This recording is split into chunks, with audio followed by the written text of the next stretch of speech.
Nifty ஆனது ஒரு last ஒரு 4 மந்த்துக்கு முன்னாடி வந்து பார்த்தீங்கன்னா ஒரு 6000 பாயிண்ட்ஸ் வந்து ஒரு 1 இயரில் இன்க்ரீஸ் ஆயிடுச்சு. ஸோ அதனால் வந்து ஒரு ப்ராஃபிட் புக்கிங் நடந்திருக்கு. 26,200லேருந்து இப்போ ஃபால் ஆகிட்டு இருக்கு. பட்ஜெட்டோட ரிசல்ட்ஸ் ஒன்றும் ஃபேவராக இல்லை அப்படிங்கிற பட்சத்தில் டெக்னிக்கலாக இந்த 21,690 டச் ஆகிறதுக்கான வாய்ப்புகள் இருக்குது. டிஃபென்ஸ் செக்டார் வந்து மேஜராக வந்து ஃபால் ஆகிருக்கு. அதுக்கப்புறம் வந்து எனர்ஜி, யூட்டிலிட்டி, அதுக்கப்புறம் வந்து ஆயில் அண்ட் கேஸ், இது எல்லாமே வந்து பார்த்தீங்கன்னாக்கா 25% மேலே ஹைலேருந்து ஃபால் ஆகிருக்கு. ஆக்சுவலாக டாடா மோட்டார்ஸ் வந்து 1200 கிட்டலேருந்து நமக்கு ஃபால் ஆகிட்டு இருக்கு.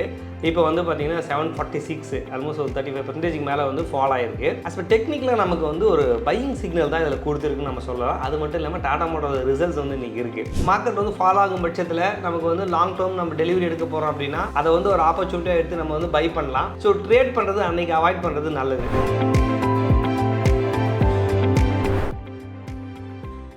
வெல்த் பாட்காஸ்ட் தமிழ் நேயர்களுக்கு வணக்கம். ஷேர் மார்க்கெட் தொடர்ந்து ஒரு கரெக்ஷன் ஃபேஸ்லேயே இருக்குது. டெக்னிக்கல் அனாலிசிஸ் என்ன சொல்லுது, நிறைய விஷயங்கள் டிஸ்கஸ் பண்ணலாம். Stock market expert Deivasigamani sir அவர்கிட்ட. Hi sir. ஹலோ சார், எப்படி இருக்கீங்க?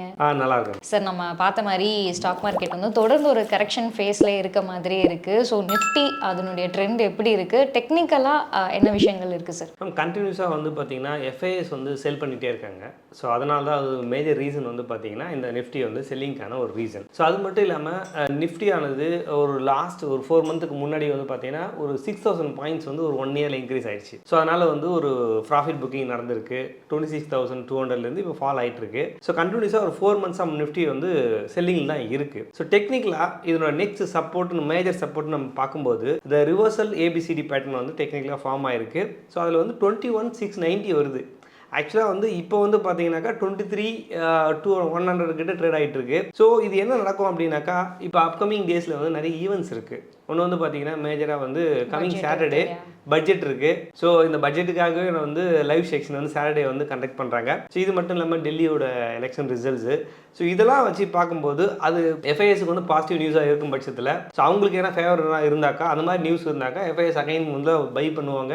ஸோ அப்போ மார்க்கெட் வந்து இன்க்ரீஸ் ஆகிறதுக்கான வாய்ப்புகள் இருக்குது. பட்ஜெட்டோட ரிசல்ட்ஸ் ஒன்றும் ஃபேவராக இல்லை அப்படிங்கிற பட்சத்தில் டெக்னிக்கலாக இந்த 21,690 டச் ஆகிறதுக்கான வாய்ப்புகள் இருக்குது. என்ன லெவல்னா அந்த லெவல் வந்து இதுக்கு முன்னாடி வந்து இந்த எலெக்ஷனோட ரிசல்ட்ஸ் வரும்போது அந்த லோ பாயிண்ட்டு, அது மட்டும் இல்லாமல் நிறைய டைம் அது சப்போர்ட் லெவலாகவும் இருந்திருக்கு அந்த பாயிண்ட்டு. ஸோ அப்போது நிஃப்டியை பொறுத்த வரைக்கும் கரண்ட்டாக வந்து ஸ்டில் வந்து செல்லிங்கில் தான் இருக்குது. உங்களுக்கு பை போகணும் அப்படின்னாக்கா 23,500க்கு மேலே ட்ராவல் ஆச்சுன்னா மட்டும்தான் நிஃப்டி வந்து பையிங் வரும். ஸோ அந்த நியூஸை பொறுத்து இந்த பையிங் வரதுக்கான வாய்ப்புகள் இருக்குது. ஸோ அப்போ நம்ம வந்து நிஃப்டி வந்து நம்ம ட்ரெண்ட் பை போகிறோம் அப்படின்னா சிட்டாக வந்து ஸ்டாப் லாஸை மெயின்டைன் பண்ணணும், எதர் பையோ செல்லோ. ஆனால் வந்து இப்போ நியூஸ் பேஸ் பண்ணி தான் அந்த நிஃப்டியோட ட்ரெண்ட் இருக்கிறதுக்கான வாய்ப்புகள் இருக்குது. ஸோ பட்ஜெட்டுக்கு அப்புறம் தான் ஒரு கிளியர் வியூ தெரியும். சரி, இப்போது மண்டே வந்து ஒரு பெரிய ஃபால் ஒன்று இருந்தது. அதுக்கப்புறம் டியூஸ்டே வெட்னஸ்டே கொஞ்சம் ரெக்கவர் ஆகி வந்தது இல்லையா? ஸோ அதுக்கான ரீசன்ஸ் அப்படின்னு ஏதாவது இருக்கா, பர்டிகுலர் ஈவெண்ட்ஸ் அந்த மாதிரி? ஈவெண்ட்ஸ் எதுவும் நடக்கலை. ஆனால் வந்து கன்சல்டேஷன் டெக்னிக்கலாக தான் மூவ் ஆகிட்டு இருக்கு மார்க்கெட்டு. இப்போ பிக் ஈவெண்ட்னு பார்த்தீங்கன்னாக்கா இப்போது பட்ஜெட் தான். சரி, இப்போ நீங்கள் சொல்லியிருந்தீங்கன்னா தொடர்ந்து 4 மாதமாகவே இந்த ஒரு ஃபேஸில் தான் நம்ம இருக்கிறோம். அதிகமாக ஃபால் ஆன செக்டர் அப்படின்னு பார்த்தா எந்த செக்டர் சார்? ஸோ அதிகமாக வந்து பார்த்தீங்கன்னாக்கா வந்து டிஃபென்ஸ் செக்டார் வந்து மேஜராக வந்து ஃபால் ஆகிருக்கு. அதுக்கப்புறம் வந்து எனர்ஜி, யூட்டிலிட்டி, அதுக்கப்புறம் வந்து ஆயில் அண்ட் கேஸ், இது எல்லாமே வந்து பார்த்தீங்கன்னாக்கா 25% மேலே ஹைலேருந்து ஃபால் ஆகிருக்கு. ஸோ இப்போது இதுதான் மேஜர் செக்டார்ஸ் வந்து ஃபால் ஆகிருக்கு. அது மட்டும் இல்லாமல் நிறைய செக்டார்ஸும் எல்லாமே வந்து ஃபால் ஆகிருக்கு. நிஃப்டி வந்து ஓவராலாக வந்து பார்த்திங்கன்னா 13% வந்து ஃபால் ஆகிருக்கு நிஃப்டியை பொறுத்த வரைக்கும். சரி, இப்போ நம்ம செக்டார்ஸ் வந்து நீங்கள் சொல்லியிருந்தீங்க 25%க்கு மேலே இத்தனை செக்டார் ஃபால் ஆகிருக்கு அப்படின்னு சொல்லி. இன்னும் ஃபர்தராக இப்போ நம்ம நிஃப்டி பார்க்குறோம், ஒரு கன்சால்டேஷனில் தான் இருக்குது. ஈவெண்ட்ஸ் பேஸ் பண்ணி தான் நம்மளுக்கு வந்து எதர் அப் சைடாக டவுன் சைடாக அப்படின்னு தெரியும். அப்போ இன்னும் ஃபர்தராக இந்த செக்டர்ஸ்லாம் டவுன் ஆகும் அப்படிங்கிற மாதிரி ஏதாவது இருக்கா டெக்னிக்கல் பொறுத்த வரைக்கும்? ஸோ டெக்னிக்கலை பொறுத்த வரைக்கும் இன்னும் வந்து நமக்கு பை சிக்னல் கொடுக்காத நிறைய செக்டார்ஸ் இருக்குது. எஸ்பெஷலி வந்து பார்த்திங்கன்னாக்கா வந்து ஃபார்மா செக்டார் வந்து ஸ்டில் வந்து செல்லிங்கில் தான் இருக்குது.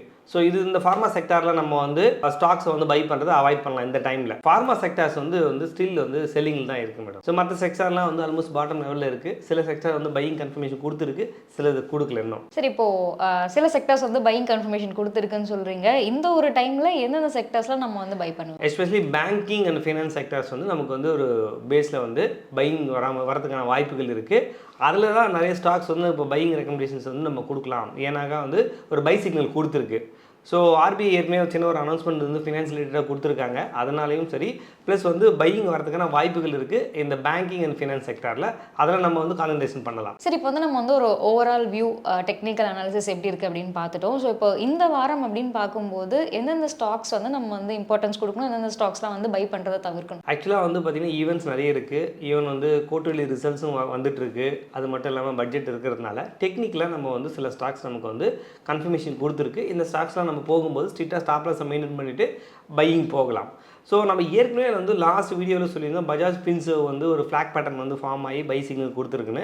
அதே தான் ஸ்டில் வந்து இந்த வாரமும் அது வந்து நல்ல ஒரு பை சிக்னல் கொடுத்துருக்கு. அந்த ஃப்ளாக் கன்ஃபர்மேஷன் வந்துருக்கு. ஸோ பையில் தான் இருக்குது. கரண்ட்டாக வந்து பார்த்தீங்கன்னாக்கா 1799 ட்ரேட் ஆகிட்டு இருக்கு. இதனோட நெக்ஸ்ட் லெவலான 1882 வரைக்கும் போகிறதுக்கான வாய்ப்புகள் இருக்குது. இந்த ஸ்டாக்ஸை பொறுத்த வரைக்கும் ட்ரெண்ட் வந்து பாசிட்டிவ் தான். நம்ம ஏற்கனவே சொல்லியிருந்தோம் பேங்கிங் அண்ட் ஃபினான்ஸ் செக்டார் வந்து பையிங் கன்ஃபர்மேஷன் கொடுத்துருக்குன்னு. ஸோ பஜாஜ் ஃபின்சர்வ் வந்து பையிங் வரதுக்கான நிறைய சான்சஸ் இருக்குது. அப்படி நம்ம பை போகிறோம் அப்படின்னா 1600 ஸ்டாப் லாஸை வச்சு நம்ம வந்து பை இனிஷியேட் பண்ணலாம். ட்ரெண்ட் வந்து பாசிட்டிவாக தான் இருக்குது. ஆக்சுவலாக இந்த மாதிரி பேங்கிங் அண்ட் ஃபினான்ஸ் செக்டர் நமக்கு டெக்னிக்கலாக இண்டிகேட்டர் கொடுக்குது. என்ன மீன் பண்ணுறாங்க அப்படின்னா டெக்னிக்கலாக பட்ஜெட்டில் அந்த மாதிரியான செக்டாருக்கு ஏதோ ஒரு பாசிட்டிவ் நியூஸ் இருக்குன்னு தான் அது நம்ம எடுத்துக்க முடியும். இப்போது அடுத்ததான் நம்ம என்ன ஸ்டாக் பற்றி பார்க்க போகிறோம்? அடுத்து அதே மாதிரி பேங்கிங் ஸ்டாக்ஸே பார்க்கலாம். யூனியன் பேங்க், அதாவது எஸ்பெஷலி வந்து ப்ரைவேட் செக்டாரை விட பப்ளிக் செக்டார் பேங்க்கு வந்து நமக்கு வந்து நல்ல ஒரு கன்ஃபர்மேஷன் கொடுத்துருக்கு. இதில் வந்து பார்த்தீங்கன்னா யூனியன் பேங்க் வந்து நம்ம பையிங் கன்ஃபர்மேஷன் கொடுத்துருக்கு. இதில் பாட்டம் லெவல்லேருந்து ஒரு ஆடம் அண்ட் யூ, அதாவது வந்து கப் அண்ட் ஹேண்டில் அப்படின்ற ஒரு பேட்டர்ன் வந்து ஃபார்ம் ஆகிருக்கு. இதில் வந்து அந்த நெக்லைனு பிரேக் அவுட் ஆகிருக்கு. 112க்கு மேலே போனாலுமே பையிங் தான். கரண்ட்டாக இப்போ அங்கே தான் ட்ரேட் ஆகிட்டு இருக்கு. ஸோ அப்படி போகும்போது வரக்கூடிய டேஸில் இது வந்து அப்சைடு வரதுக்கான நிறைய சான்சஸ் இருக்குது. இந்த ஸ்டாக்ஸை பொறுத்த வரைக்கும் இதோட ஹை பாயிண்ட்டான எங்கேருந்து இது ஃபால் ஆகிருக்கு அப்படின்னு பார்க்கும்போது ரொம்ப தூரத்துலேருந்து இந்த ஸ்டாக் வந்து ஃபால் ஆகிருக்கு. ஆக்சுவலாக வந்து இதோட ஹை வந்து 172லேருந்து இப்போ வந்து 112 ஆல்மோஸ்ட் 65% மேலே கரெக்ட் ஆகிருக்கு. ஸோ இந்த டைமில் வந்து நம்ம இதை வந்து பை பண்ணலாம். அப்படி நம்ம பை போகிறோம் அப்படின்னாக்கா ஈஸியாக வந்து 125 அண்ட் 130 லெவல்ஸ் வரதுக்கான வாய்ப்புகள் இருக்குது. அப்படி நம்ம பை போகிறோம் அப்படின்னா இந்த ஹேண்டிலோட லோவே நம்ம வந்து ஸ்டாப் லாஸாக வச்சுக்கலாம். 103க்கு கீழே நம்ம வந்து ஸ்டாப் லாஸாக வச்சு நம்ம வந்து பை இனிஷியேட் பண்ணலாம். ஸோ ட்ரெண்டு வந்து பாசிட்டிவ் யூனியன் பேங்கை பொறுத்த வரைக்கும். இதே போல் தான் இன்னொரு பேங்க்கை பற்றி நம்ம பார்க்கலாம். அதே போல் பேங்க் ஆஃப் இந்தியா. ஸோ இதுவுமே வந்து பார்த்திங்கன்னா ஒரு பிஎஸ்யூ பேங்க் தான். இதில் வந்து பார்த்தீங்கன்னாக்கா இதனோட ஹை பாயிண்ட்டான இதோட வந்து 157லேருந்து இப்போ கரண்ட்டாக வந்து 109 ட்ரேட் ஆகிட்டு இருக்கு. ஸோ 40%க்கு மேலே வந்து இதில் வந்து கரெக்டாக இருக்குது. ஸோ இதில் வந்து பார்த்தீங்கன்னாக்கா ட்ரெண்ட் லைன் பிரேக் அவுட் வரதுக்கான நிறைய சான்சஸ் இருக்குது. ஸோ பை அபோவ் 110க்கு மேலே போகும்போது நம்ம இது வந்து பை இனிஷியேட் பண்ணலாம். ஸோ அப்படி நம்ம பை போகிறோம் அப்படின்னா அந்த ட்ரெண்ட் லைனுக்கு கீழே நம்ம ஸ்டாப் லாஸாக வச்சுட்டு பை இனிஷியேட் பண்ணலாம். ஸோ இந்த ரெண்டு பேங்க்குமே வந்து பாட்டம்லேருந்து சப்போர்ட் எடுக்குது. நம்ம வந்து பை இனிஷியேட் பண்ணலாம். இதில் நம்ம வந்து இன்வெஸ்ட்மெண்ட் பண்ணி வைக்கலாம். சரி, இப்போ நீங்கள் வந்து பேங்கிங் செக்டரோட அனாலிசிஸ் வந்து சொல்லியிருந்தீங்க. 3 ஸ்டாக்ஸ் வந்து சொல்லியிருந்தீங்க இல்லையா? நிறைய பேருக்கு வந்து இந்த ஒரு பர்டிகுலர் ஸ்டாக் மேலே வந்து ஒரு கொஸ்டின் இருக்குது. டாடா மோட்டார்ஸ் இது வந்து ஃபால் ஆகிட்டே இருக்குது. இதனுடைய கரண்ட் அனாலிசிஸ் எப்படி இருக்குது சார்? ஆக்சுவலாக டாடா மோட்டார்ஸ் வந்து 1200 கிட்டலேருந்து நமக்கு ஃபால் ஆகிட்டு இருக்கு. இப்போ வந்து பார்த்தீங்கன்னா 746 ஆல்மோஸ்ட் ஒரு 35%க்கு மேலே வந்து ஃபால் ஆகிருக்கு. ஆஸ் பர் டெக்னிக்கலாக நமக்கு வந்து ஒரு பையிங் சிக்னல் தான் இதில் கொடுத்துருக்குன்னு நம்ம சொல்லலாம். அது மட்டும் இல்லாமல் டாடா மோட்டாரோட ரிசல்ட்ஸ் வந்து இன்றைக்கி இருக்குது. ஸோ என்னை பொறுத்த வரைக்கும் என்னென்னா டெக்னிக்கலாக வந்து இது வந்து ரிசல்ட்டும் பாசிட்டிவாக வரதுக்கான வாய்ப்புகள் இருக்குது. ஏன் அப்படின்னாக்கா நமக்கு வந்து பை சிக்னல் கொடுத்துருக்கு. ஸோ டெக்னிக்கல் வந்து என்னென்னா ஒரு விஷயம் நடக்க போகிறதுக்கு முன்னாடியே நமக்கு இண்டிகேட் பண்ணுறதா டெக்னிக்கல். ஸோ இதில் 2 கன்ஃபர்மேஷன் நம்ம எடுத்துக்கலாம். ஒன்று வந்து பார்த்தீங்கன்னா இது டிமாண்ட் ஜோனில் இருக்குது. ஸோ சப்போர்ட் லெவலில் இருக்குது. அது மட்டும் இல்லாமல் இதில் முக்கியமான ஒரு கன்ஃபர்மேஷன் என்ன எடுத்துக்கலாம் அப்படின்னா இந்த டாடா மோட்டார்ஸில் இந்த லோ இருக்குல்ல, அதாவது வந்து இதுக்கு முன்னாடி வந்த ப்ரீவியஸ் லோ வந்து 722. இப்போ இதுக்கு ரீசெண்டாக வந்த லோ வந்து பார்த்தீங்கன்னா 715. ஆனால் அந்த 722 வரும்போது ஆர்எஸ்ஐயோட வேல்யூ வந்து 25 இருந்தது. அதை விட வரக்கூடிய அடுத்த லோவில் ஆனால் ஆர்எஸ்ஐயோட வேல்யூ வந்து 46 இருக்குது. ஸோ அப்போ என்ன மீன் பண்ணுறாங்க அப்படின்னா ஆர்எஸ்ஐ பொறுத்த வரைக்கும் இந்த ஸ்டாக்ஸ் இங்கேருந்து பையிங் வரப்போகுதுன்னு அர்த்தம். அது மட்டும் இல்லாமல் ஒரு புல்லிஷ் ஹராமி ஃபார்மாக இருக்குது. ஸோ பாட்டம் லெவலில் இருக்குது. ஸோ நிறைய கன்ஃபர்மேஷன் வந்து டாடா மோட்டார்ஸ்க்கு இருக்கிறதுனால ஸோ ரொம்ப நாளுக்கு அப்புறம் டாடா மோட்டார்ஸில் ஒரு நல்ல ஒரு கன்ஃபர்மேஷன் கிடச்சிருக்கு. இங்கேருந்து பையிங் வரதுக்கான நிறைய சான்சஸ் இருக்குது. ஸோ இப்போ லாங் டேர்ம் இன்வெஸ்டர்ஸ் வந்து ரொம்ப நாளாக வெயிட் பண்ணிருக்கக்கூடிய ஒரு மொமெண்ட் இல்லையா? ஒரு நல்ல ஒரு கரெக்ஷன் வரும்போது ஒரு நல்ல ப்ரைஸில் நம்ம என்டர் ஆகலாம் அப்படின்னு சொல்லி. ஸோ டாடா மோட்டார்ஸ் பொறுத்த வரைக்கும் இது ஒரு ரைட்டான டைம். ஆமாம், இது ஒரு ரைட்டான டைம் தான். இந்த டைமில் நீங்கள் என்ட்ரி கொடுக்கலாம். அப்படி என்ட்ரி கொடுக்கும்போது இப்போ ரீசெண்டாக வந்த லோவை 707க்கு கீழே நம்ம ஸ்டாப் லாஸாக வச்சு நம்ம வந்து பை இனிஷியேட் பண்ணலாம். ட்ரெண்ட் வந்து ஒரு பாசிட்டிவாக தான் இருக்குது. சரி, இப்போ இந்த வாரம் பொறுத்தவரைக்கும் வேற என்ன மாதிரியான ஸ்டாக்ஸ் வந்து நமக்கு கன்ஃபர்மேஷன் கொடுத்துருக்கு? அதே போல் ஐஆர்சிடிசி நமக்கு கன்ஃபர்மேஷன் கொடுத்துருக்கு. இந்த ஸ்டாக்ஸுமே நம்ம ரொம்ப நாளாக வந்து ஃபாலோ ஆகிட்டு இருக்கு. ஸோ ஆல்மோஸ்ட் வந்து இது வந்து 1100லேருந்து ஃபாலோ ஆகிட்டு இப்போ 760 வந்து ட்ரேட் ஆகிட்டு இருக்கு. ஸோ இந்த ஸ்டாக்ஸை பொறுத்த வரைக்கும் என்னென்னாக்கா வந்து 740 இதுக்கு முன்னாடி இதே மாதிரி வந்து ஆர்எஸ்ஐ கன்ஃபர்மேஷன் நம்ம எடுத்துக்கலாம். ஸோ ப்ரீவியஸ் லோ வந்து பார்த்தீங்கன்னாக்கா அந்த இடத்துல ஆர்எஸ்ஐ வந்து 33 இருந்தது. அதை விட இப்போ லோ கம்மியானாலுமே நமக்கு ஆர்எஸ்ஐயோட வேல்யூ வந்து 40 இருக்குது. ஸோ அப்போ இதுவே வந்து நல்ல ஒரு கன்ஃபர்மேஷன் தான். ஈவன் ஸ்டாக்கோட ப்ரைஸ் டவுன் ஆனாலும் ஆர்எஸ்ஐ வந்து டவுன் ஆகலை. ஸோ இங்கேருந்து பையிங் வரதுக்கான வாய்ப்புகள் இருக்குது. ஸோ பை சைடில் நமக்கு வந்து ஒரு ஹேமர் கன்ஃபர்மேஷன் கிடச்சிருக்கு. ஸோ ஐஆர்சிடிஸை பொறுத்த வரைக்கும் வந்து பை பண்ணலாம் இங்கேருந்து. அப்படி நம்ம பை போகிறோம் அப்படின்னா இந்த ஹேமரோட லோவை நம்ம ஸ்டாப் லாஸாக வச்சுக்கலாம். 735 நம்ம ஸ்டாப் லாஸாக வச்சு நம்மளுடைய பையை வந்து இனிஷியேட் பண்ணலாம். ஸ்ட்ரிக்டாக ஸ்டாப் லாஸை மெயின்டைன் பண்ணிக்கங்க. பாட்டம் தான் இருக்குது இந்த ஸ்டாக்ஸு, அதனால் நம்ம வந்து பை இனிஷியேட் பண்ணலாம். சரி, இப்போ நீங்கள் சொன்னதை வச்சு பார்க்கும்போது ஐஆர்சிடிசி ஒரு பை சிக்னல் கொடுத்துருக்கு அப்படின்னா பட்ஜெட்டில் வந்து ரயில்வே செக்டாருக்கும் ஏதாவது ஒரு பாசிட்டிவான நியூஸஸ் வந்து இருக்கிறதுக்கான வாய்ப்புகள் நிறைய இருக்குது. ஸோ டெக்னிக்கல்ன்றது என்னன்னாக்கா அது விஷயங்கள் நடக்க போகிறதுக்கு முன்னாடியே நமக்கு வந்து ஒரு சிக்னல் கொடுக்கும். ஸோ அதை வச்சு தான் நம்ம வந்து சொல்கிறோம். ஸோ அதே மாதிரி அடுத்து நம்ம வந்து காட்ரேஜ் ப்ராப்பர்ட்டிஸ் வந்து இது நம்ம பை சிக்னல் கொடுத்துருக்கு. இதில் என்ன கன்ஃபர்மேஷன் அப்படின்னா ஆல்மோஸ்ட் இது வந்து சப்போர்ட் லெவலில் இருக்குது.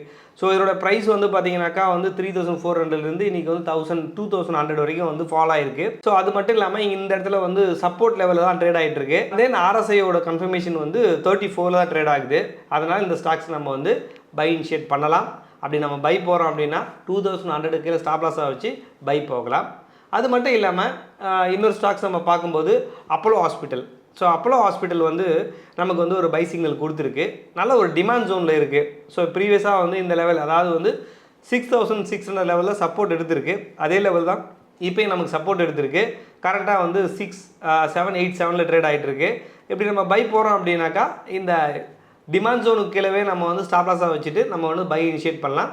ட்ரெண்ட் வந்து பாசிட்டிவாக இருக்கிறதுக்கான வாய்ப்புகள் இருக்குது. இந்த ரெண்டு ஸ்டாக்ஸுமே வந்து நல்ல ஒரு பாட்டம் லெவலில் இருக்கிறதுனால நம்ம பை இனிஷியேட் பண்ணலாம். சரி, இப்போ நீங்கள் சொல்லியிருந்தீங்க இந்த வாரத்தில் நிறைய ஈவெண்ட்ஸ் கண்டினியூஸாக இருக்குது. ரிசல்ட்டாக இருக்கட்டும், பட்ஜெட்டாக இருக்கட்டும். முக்கியமாக இந்த பட்ஜெட் டே அன்னைக்குன்னு பார்த்தோம்னா நம்ம pre budget rally, post budget rally அப்படின்னு நிறைய இன்சிடென்சஸ் நம்ம நடக்கிறத பார்த்துட்டு இருக்கோம் ஷேர் மார்க்கெட் பொறுத்த வரைக்கும். ஸோ நம்மளோட ஆடியன்ஸ் அன்னைக்கு வந்து கேர்ஃபுல்லாக எப்படி அவங்க வந்து ஒரு ட்ரேடிங்கோ இல்லை இன்வெஸ்ட்மெண்ட்டோ அவங்க என்ன மாதிரியான டெசிஷன்ஸ் எடுக்கணும் அன்னைக்கு? ஆக்சுவலாக வந்து வால்டிலிட்டி அதிகமாக இருக்கிறதுக்கான வாய்ப்புகள் நிறைய இருக்குது, ups and downs. So intraday trade பண்ணுறதை கொஞ்சம் அவாய்ட் பண்ணலாம். ஏன்னா வந்து நம்ம ஸ்ட்ரிக்டாக ஸ்டாப் லாஸ் போட்டாலுமே அது ஹிட் பண்ணுறதுக்கான வாய்ப்புகள் நிறைய இருக்குது. ஸோ அதனால் வந்து லோ மார்க்கெட் வந்து ஃபாலோ ஆகும் பட்சத்தில் நமக்கு வந்து லாங் டேர்ம் நம்ம டெலிவரி எடுக்க போகிறோம் அப்படின்னா அதை வந்து ஒரு ஆப்பர்ச்சுனிட்டியாக எடுத்து நம்ம வந்து பை பண்ணலாம். ஸோ ட்ரேட் பண்ணுறது அன்றைக்கி அவாய்ட் பண்ணுறது நல்லது. ஸோ ஒரு இன்வெஸ்ட்மெண்ட் ஆங்கிளில் பார்க்கும்போது பட்ஜெட்டும் போது ஒரு நெகட்டிவாக வரும்போது மார்க்கெட் வந்து ஃபாலோ ஆகும்போது அதை ஆப்பர்ச்சுனிட்டியாக எடுத்து பை பண்ணி வச்சுக்கலாம் ஃபார் லாங் டேர்முக்கு. சரி, இப்போ நம்ம நிஃப்டியோட அனாலிசிஸ் பார்க்குற மாதிரி எவ்ரி வீக் வந்து கோல்டோட சார்ட்டும் நம்ம பார்த்துட்ருக்கோம். ஸோ கோல்டு பொறுத்த வரைக்கும் எப்படி இருக்குது இப்போ கரண்ட் ரேட்? கோல்டு நம்ம வந்து கண்டினியூஸாக பை தான் இப்போ சொல்லிட்டு இருக்கோம். ஸோ அது வந்து நியூ ஹையில் இப்போ வந்து போயிட்டுருக்கு. இதில் வந்து பார்த்திங்கன்னா ஏபிசிடி பேட்டர்ன் வந்து ஃபார்ம் ஆகிருக்கு. அந்த பியோட ஹை வந்து 79,256 அதை கிராஸ் ஆகி தான் ட்ரேட் ஆகிட்டுருக்கு. அப்போ இதனுடைய டார்கெட்னு பார்க்கும்போது 81,500 வந்து வரதுக்கான வாய்ப்புகள் நிறைய இருக்குது. ஸோ இப்போ இங்கேருந்து ஒரு 1200 பாயிண்ட்ஸ் வந்து கோல்டு வந்து அப் ட்ரெண்ட் வரதுக்கான வாய்ப்புகள் இருக்குது. ட்ரெண்ட் வந்து கோல்டை பொறுத்த வரைக்கும் பாசிட்டிவ் தான். சரி, அப்போ வந்து கோல்டு ஜுவல்லோட ப்ரைஸும் வந்து வரும் நாட்களில் இன்க்ரீஸ் ஆகிறதுக்கான அறிகுறிகள் தான் தெரியுது இல்லையா? கண்டிப்பாக இந்த கோல்டு ஏறுறதுனா கண்டிப்பாக ஜுவல் கண்டிப்பாக ஏறதானே செய்யும். ஸோ அதனால் வந்து ட்ரெண்ட் வந்து பாசிட்டிவாக தான் இருக்குது கோல்டை பொறுத்த வரைக்கும். ஸோ இன்னுமே வந்து அதாவது நம்ம சொன்ன மாதிரி டெக்னிக்கலாக 1200 பாயிண்ட்ஸ் அப் ட்ரெண்ட் வாய்ப்புகள் இருக்குது. சரி, இன்னைக்கு நிகழ்ச்சியில் கலந்துக்கிட்டு நிஃப்டியோட ட்ரெண்ட் பற்றியும் டெக்னிக்கல் ரிலேட்டடான நிறைய இன்ஃபர்மேஷன் எங்களுக்காக ஷேர் பண்ணியிருக்கீங்க. அடுத்த வாரம் இதை பற்றி நம்ம நிறைய விஷயங்கள் பேசலாம். அதுக்குள்ளே நம்மளோட பட்ஜெட் அந்த அனௌன்ஸ்மெண்ட்ஸ்லாம் வந்திருக்கும். ஸோ நெக்ஸ்ட் வீக் மீட் பண்ணலாம். Thank you so much for joining. Thank you. நேர்களே, டெக்னிக்கல் அனாலிசிஸ் பற்றி இன்றைக்கி நம்ம நிறைய விஷயங்கள் பார்த்துருந்தோம். உங்களுக்கு இது ரிலேட்டடாக ஏதாவது டவுட் இருக்குது அப்படின்னா கமெண்ட்டில் சொல்லுங்கள். வரும் வாரங்களில் அதை பற்றி டிஸ்கஸ் பண்ணலாம். நன்றி. இந்த வீடியோ உங்களுக்கு பிடிச்சிருந்தா லைக் பண்ணுங்கள், ஷேர் பண்ணுங்கள், கமெண்ட் பண்ணுங்கள். மறக்காமல் வெல்த் பாட்காஸ்ட் தமிழை சப்ஸ்கிரைப் பண்ணுங்கள்.